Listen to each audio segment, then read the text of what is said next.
اللہم صلی علی محمد و آل محمد وعجل فرجہم۔ بڑی بابرکت،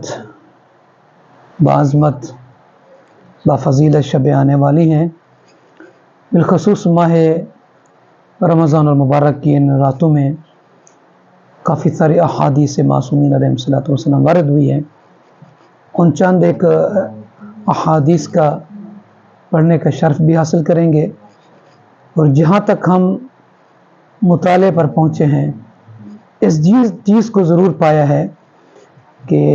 بزرگان دین کی جو سیرت رہی ہے، خصوصاً اس پورے مہینے کی ایک رات پر تھی،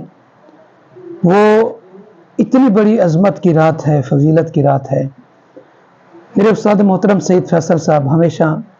اس بات کو ہمیں بار بار اپنے درس اخلاق میں بیان کرتے تھے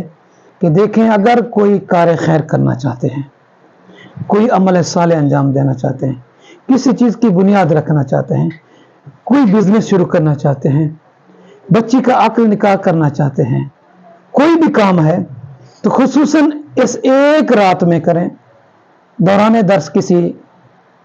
طالب علم نے پوچھا سید سے کہ کیا وجہ ہے کہ علماء دین بڑی بڑی راتیں آتی ہیں، بڑے بڑے دن آتے ہیں، مخصوص ایام بھی آتے ہیں، مگر اس رات کے لیے کیوں وہ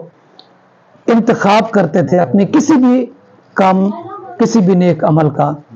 تو انہوں نے کہا کہ دیکھیں، سورہ قدر کی جب ہم تلاوت کرتے ہیں تو اس میں آیت کا یہی حصہ آتا ہے،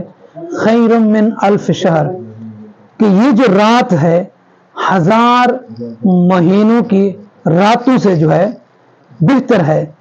تو کہا کیا مطلب؟ مطلب یہ ہے کہ اگر کوئی نیک کام کرنا چاہتا ہے، 1000 مہینوں کی راتوں میں وہ نیک کام کرتا رہے، اس کا ثواب ایک طرف ہے،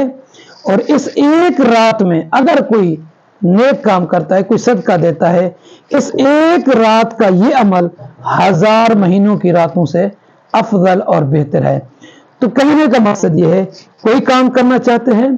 نیک کام ہے، خیرات ہے، صدقات ہیں، اعمال صالح ہیں، عبادات ہیں، نمازیں ہیں، ذکر ہے، صلوات ہے، استغفار ہیں، تو خصوصی طور پر اس رات کو انتخاب کریں۔ یعنی 23 رمضان المبارک کی شب میں آپ کسی کو ہیلپ کرنا چاہتے ہیں، کسی یتیم کے ہاں کچھ پہنچانا چاہتے ہیں، بیوگان کے ہاں کوئی خرچ و خراجات دینا چاہتے ہیں، یا کوئی اپنے نیک کام کا سلسلہ شروع کرنا چاہتے ہیں، یا یہ ہے کہ آپ کوئی بزنس کھولنا چاہتے ہیں، تو اس رات کا خصوصی طور پر انتخاب کریں۔